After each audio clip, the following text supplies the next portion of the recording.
Mr. Speaker, James Madison wrote to Thomas Jefferson in 1789, "The Constitution supposes what the history of all governments demonstrates, that the executive branch of power is the most interested in war and most prone to it. It has accordingly, with studied care, vested the question of war in the legislature.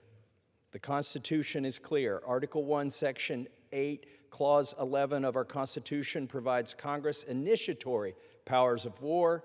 Article 2, Section 2, Clause 1 of our Constitution gives the President operational powers of war to wage that war. Even if this body were to pretend that the 1973 War Powers Resolution supersedes the clear language of the Constitution, the President still has not met the conditions required by that law itself. The 1973 War Powers Resolution states plainly that the President may only introduce U.S. armed forces into hostilities pursuant to three conditions. Either 1, declaration of war, 2, specific statutory authorization, or 3, a national emergency created by an attack upon the United States. None of those conditions exist today. Iran has not attacked the United States, Congress has not declared war, and Congress has not granted specific statutory authorization. Beyond the constitutional question, here lies an even more important one. Why are we going to war with Iran? We owe our military service members a clear mission. And American families in my district want to know how this is going to help them pay for groceries. How does this make them any safer in their schools or in their neighborhoods? How does this help them pay for housing? Have we learned nothing from the laundry list of wars and regime change experiments we sparked across the Middle East that have racked up a total of at least $8 trillion of debt in Iraq, Libya, Syria, Afghanistan? A sustained war with Iran will not stabilize the region. It's already ignited the region.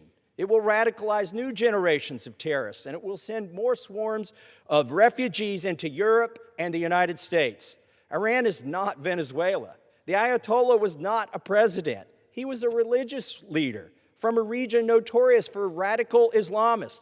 And the United States and Israel turned him into a martyr. And in the process of doing so, we've already expended billions of dollars, and more solemnly, 6 American families must now lay to rest their sons and daughters. And for what? This administration can't even give us a straight answer as to why we launched this preemptive war. The president says we had to strike first because an Iranian strike was imminent.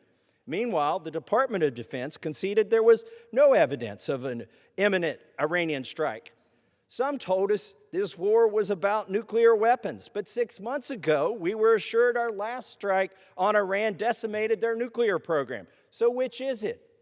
I think the most candid answer came from the Secretary of State, who told the press that Israel forced our hand and dragged us into this war again. And that truth is the very reason why it is Congress that must decide war. If American lives are to be risked and American blood is to be shed, that decision must be debated and voted on by the representatives of the American people, and that debate is meant to be arduous, and that vote is meant to be hard. I have a theory. I think my colleagues don't want to go on record because we have a terrible track record of meddling in the Middle East. They don't want their name associated with this when it doesn't turn out well. But Congress cannot be bothered with its constitutional duty because for many in this chamber, it's easier to simply allow someone else's sons and daughters to be sent to combat without their vote. And to be clear, we aren't even here to declare war today. All we're voting on is a war powers resolution to reassert the Constitution, that Congress must decide questions of war. And if Congress wants war, then the Speaker should hold a vote to declare it. Some say Congress authorizes war when we pay for it, when we pass the budget bill. Here's the problem. We haven't taken on the hard work of defining the mission for our sons and daughters who are going to fight. That's not in the budget bill. It never is. And to the men and women who are engaged in combat, I sincerely thank you, and I pray for your safety. It is for you that I wrote this resolution. It is for you that all of us are here on this floor working so hard to force this vote so that you will have a clear mission that you deserve, so that you will know when you achieve it, you can come home. And with that, I urge support for this resolution, and I yield back.